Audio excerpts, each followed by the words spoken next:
स्वप्नात रंग भरताना भाग 70. लेखिका पिहू शिर्के.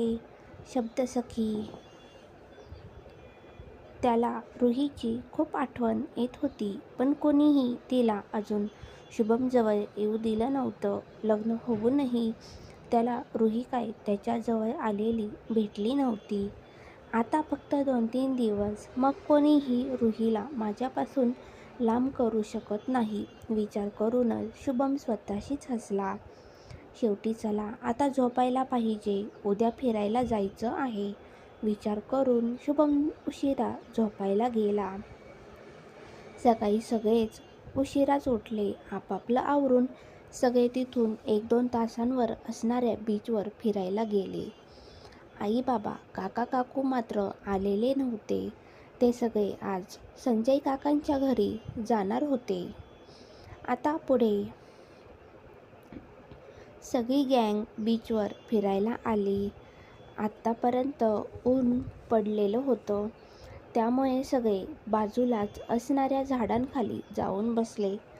झाडाखाली बसून सगळेजण बोलत बसले होते. शुभमला रुहीला घेऊन बाजूला जायचं होतं, पण शुभ्रा आणि साक्षी रुहीला एकटीला अजिबात सोडत नव्हत्या. अभि आणि समीर मात्र शुभमच्या अवस्थेवर खूप हसत होते. मी काय म्हणते दादा, इथं असं बसून राहण्यापेक्षा चल ना, आपण इथं थोडंसं पुढे गेलं की मस्त मंदिर आहे समुद्रकिनारी, तर त्या मंदिरामध्ये जाऊन येऊ आपण, म्हणजे ऊन पण थोडंसं कमी होईल तोपर्यंत. शुभ्रा अशी बोलताच सगळ्यांनी तिला होकार दिला आणि गाडीमध्ये बसून सगळे त्या मंदिरामध्ये गेले. समुद्रकिनारी मस्त असं राम मंदिर होतं. त्या आता दुपारची वेळ असल्यामुळे त्या मंदिरामध्ये शांतता होती आणि समुद्राला भरतीचा टाईम असल्यामुळे थोडं थोडं पाणी मंदिराच्या कंपाऊंडच्या भिंतीमधून आत येत होतं. शुभ्रा आणि साक्षी तर त्या भिंतीच्या खाली जाऊन थांबल्या. मध्येच एखादी मोठी लाट आल्यावर त्या भिंतीवरून येणाऱ्या पाण्यामध्ये त्या दोघी भिजत होत्या. त्यांना तसं बघून, लहान मुलांसारखं खेळताना बघून सगळेच त्यांना खूप हसत होते. खूप हसत असताना तुम्ही दोघं मला, पण या दोघींकडे बघून मला तर असं वाटतं की तुम्ही दोघं लहान मुलींसोबत लग्न करणार आहात. जेव्हा तुमचं लग्न होईल तेव्हा तुमची जी अवस्था होईल त्यावर मी तुम्हाला दोघांना असंच हसणार. शुभम अभि आणि समीरला बघून चिडवत म्हणाला.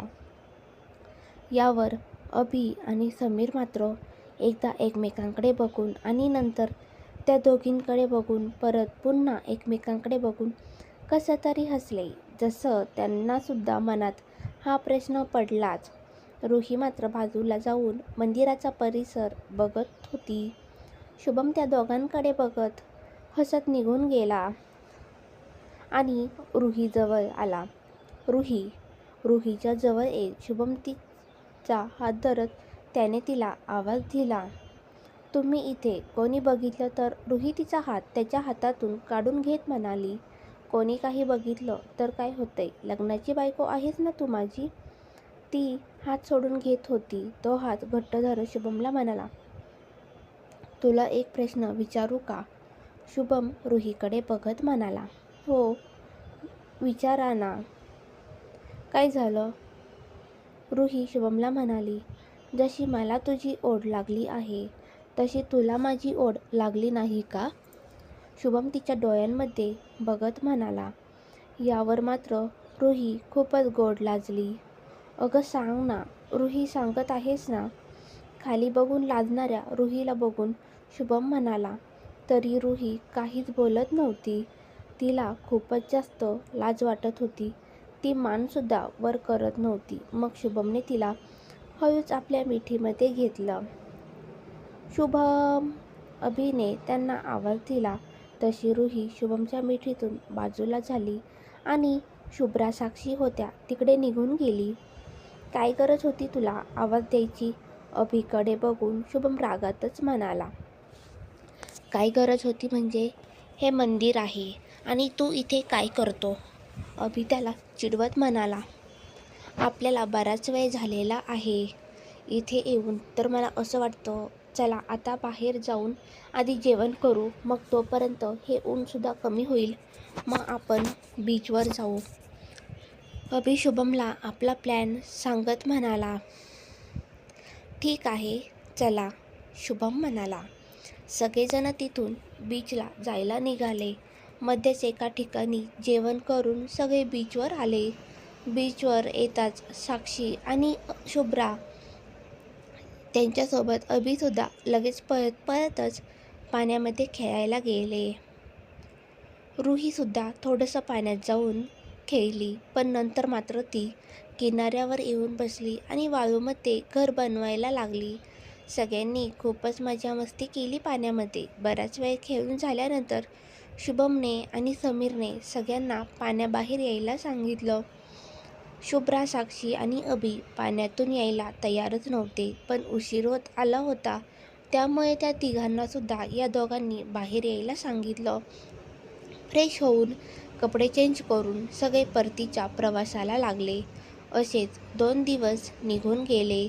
सगळेजण खूप फिरले होते. आज मात्र त्यांना गावातल्या कुलदेवीच्या दर्शनाला जायचं होतं. आईंनी रुहीला मस्त साडी घालायला दिली आणि सोबतच काही दागिने सुद्धा दिले. हे घे रुही, ही साडी घाल आणि हे दागिने आहेत, ते सुद्धा घाल, आई रुहीला म्हणाल्या. आई, दागिने कशाला, माझ्याकडे आहेत ना लग्नातले भरपूर, रुही आईंना म्हणाली. अगं बाळा, हे आपले खानदानी दागिने आहेत. मी जेव्हा लग्न करून आले होते आणि या कुलदेवीच्या दर्शनाला जेव्हा मी जाणार होते, तेव्हा मला माझ्या सासूबाईंनी दिले होते. मग आज मी ते तुला देत आहे. यांचा नीट सांभाळ करशील ना, आई रुहीला म्हणाल्या. हो आई, मी नीट सांभाळ करील, रुही हसतच आईंना म्हणाली. आजपासून तुझ्या नवीन आयुष्याला सुद्धा सुरुवात होणार आहे. मला माहीत आहे तू सगळ्या जबाबदारी नीट पार पाडशील, आई रुहीकडे हसतच बघून म्हणाल्या. आईंना हसताना बघून मात्र रुहीने लाजूनच मान खाली घातली. अशीच हसत राहा, कुणाची नजर नको लागायला तुला, आई डोळ्यातलं काजळ रुहीच्या कानामागे लावत म्हणाल्या. तिला आवरायला लावून आई खाली दुसरं काम आवरायला निघून गेल्या. सगळे आवरून हॉलमध्ये बसले होते. रुही मात्र अजून आलेली नव्हती. शुभ्रा आणि साक्षी तिला आवरायला मदत करत होत्या.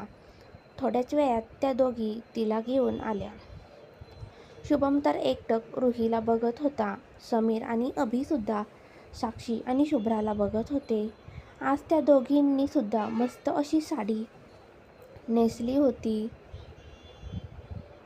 रुही आणि शुभमची पूजा झाल्यानंतर त्या चौघांकडून सुद्धा आई बाबा पूजा करून घेणार होते. सगळेजण मंदिरात आले. छोट्याशा टेकडीवर मस्त असं मंदिर होतं. बाजूचा निसर्ग खूपच सुंदर होता. मंदिरात असणाऱ्या पुजारी काकांनी शुभम आणि रुहीकडून देवीची पूजा करून घेतली. त्यानंतर अभि, साक्षी आणि शुभ्रा, समीर यांच्याकडून सुद्धा देवीची पूजा करून घेतली. त्यांच्या येणाऱ्या आयुष्यात त्यांना काही त्रास नको म्हणून. पूजा करून झाल्यानंतर सगळ्या मोठ्यांनी देवीच्या पाया पडून आशीर्वाद घेतला आणि सगळ्या मुलांच्या चांगल्या आरोग्यासाठी आणि चांगल्या आयुष्यासाठी प्रार्थना केली. पूजा करून बाजूलाच असणाऱ्या परिसरात सगळे फिरायला गेले. घरून आणलेला डब्बा सगळ्यांनी तिकडे झाडाखाली बसून खाल्ला. शुभम, तू आणि रुही इकडे मस्तपैकी फिरून या, आम्ही सगळे घरी जातो, अभि शुभमला म्हणाला आणि बाकीच्यांकडे बघून सूचक हसून तिथून निघायला सांगितले. तसे सगळेजण निघून गेले. शुभम आणि रुही मात्र तिथेच झाडाखाली तो परिसर बघत बसले होते. रुही मात्र खूपच शांत होती आज. काय झालं रुही, तुला बरं वाटत नाही का? तू आज इतकी शांत शांत का आहेस? शांत बसलेल्या रुहीला बघून शुभम म्हणाला. नाही, काही नाही झालं. इथे मस्त थंडगार वातावरण आहे. समोरचा परिसर किती छान वाटत आहे. तेच बघत आहे मी, रुही शांतपणे शुभमला म्हणाली. तुला माहीत आहे का अभि सगळ्यांना का इथून घेऊन गेला ते? शुभम रुहीकडे एकटक बघत म्हणाला. त्यावर रुहीने आपली मान नकारार्थी हलवली. त्यावर शुभम फक्त गालातच हसला. सांगा ना, का सगळे आपल्याला सोडून गेले? रुही गालात हसणाऱ्या शुभमकडे बघून म्हणाली. बघ ना तू घरी गेल्यावरच.